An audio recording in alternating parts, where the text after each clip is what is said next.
संदीप जी, यह बहुत साफ है कि समाज में, देश में प्रत्येक व्यक्ति जो समाज के अंतिम पायदान पर खड़ा है, उस तक, उन तक रोजगार, उनको भोजन, पानी, आवास और मूलभूत सुविधा प्राप्त हो, मिले। इसके लिए एक भारत श्रेष्ठ भारत, सबका कल्याण, सबका साथ, सब जगह रोशनी पहुंचे विकास की इस रचना को लेके, इस कॉन्सेप्ट को लेके और इस योजना को लेके केंद्र की और राज्य सरकार की नीतियां होती हैं।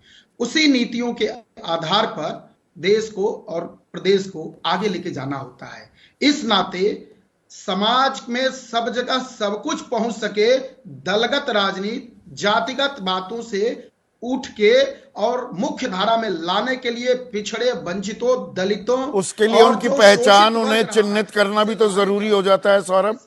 चिन्हित तो करोगे, पता तो लगे कौन पीछे रह गया, कौन वंचित है, कौन गरीब है। ये जरूरी नहीं क्या उनकी पहचान करना? वही उसी बिल्कुल जरूरी है। इसलिए ही आरक्षण का प्राविधान था। बाबा साहब आम्बेडकर का की जो परिकल्पना थी और जो भारतीय संविधान है, वह इसीलिए है कि जो मुख्य धारा से वंचित हैं, जो मूलभूत आवश्यकता के लिए नितांत जरूरी उनके लिए है, ऐसे वर्ग को समाज के मुख्य धारा में लाने के लिए जो भी दिया जा सकता है, जो भी शासन तो बिहार सरकार ने जो किया वो ठीक किया, उनकी पहचान की, आर्थिक सामाजिक आधार पर भी जातिगत जनगणना की और अब 75% आरक्षण दे रहे हैं।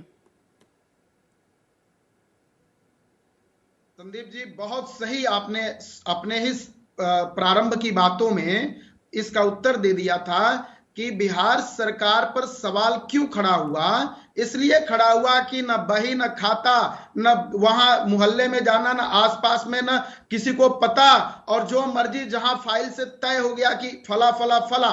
लेकिन कुछ सत्यता आए तो और अच्छा बीजेपी ने समर्थन क्यों कर दिया? 75% आरक्षण के प्रस्ताव का सर्वसम्मति से मंजूरी क्यों दे दी?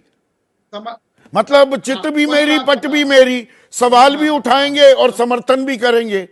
बिल्कुल नहीं संदीप जी, समाज के अति पिछड़े वर्गों के लिए और समाज हित में बात करने के लिए और समाज के उन वंचित वर्ग को आगे लाना, यही तो सेवा है।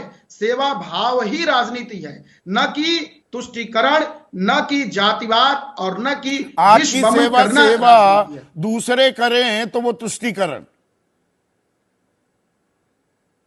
80 करोड़ लोगों को, एक मिनट, 80 करोड़ लोगों को 5 किलो अनाज अब अगले 5 साल के लिए दिया जाएगा।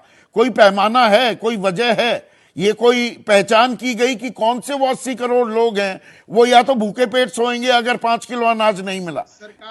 इसका कोई डेटा तैयार है आपके पास? यही बात समझने की जरूरत है।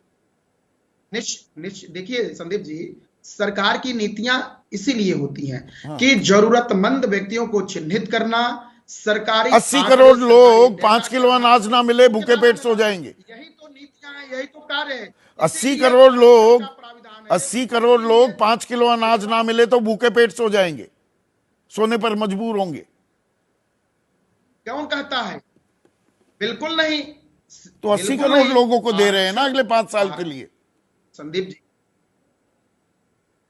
निश्चित तौर पर जो जरूरतमंद लोग हैं, सब जिनको आवश्यकता है समाज के मुख्य धारा में लाने के लिए, उनके प्रति सरकार गंभीर है और सरकार को आना चाहिए। और ऐसी सेवा भाव कोई भी दल करे, कोई भी मुख्यमंत्री करे, किसी भी दल का हो, उसके साथ कोई सेवा भाव वाले दल सदैव खड़े रहेंगे। और मुझे लगता है कि बीजेपी ने बिहार में यही कार्य किए।